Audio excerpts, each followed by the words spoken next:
The Supreme Court has given the Karnataka government a final deadline of August 31st to conduct the long pending Greater Bengaluru Authority elections.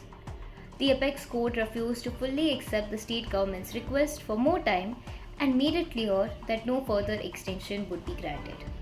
A bench led by Chief Justice of India Suryakant extended the earlier deadline from June 30th to August 31st after hearing submissions from the Karnataka government and the State Election Commission.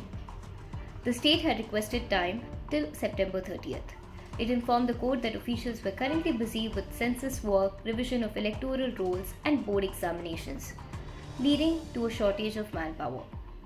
The government and the State Election Commission had jointly sought an additional 3 months to complete election preparation. However, the Supreme Court granted only limited relief and directed authorities to finish all pending formalities within the revised deadline.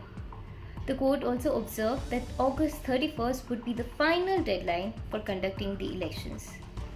The issue has remained pending for several years after the term of the Bruhat Bengaluru Mahanagara Palike ended on September 10, 2020.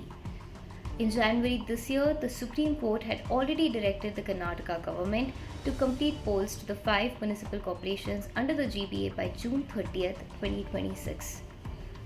With the latest order, pressure is now expected to increase on the state government and election authorities to speed up preparations.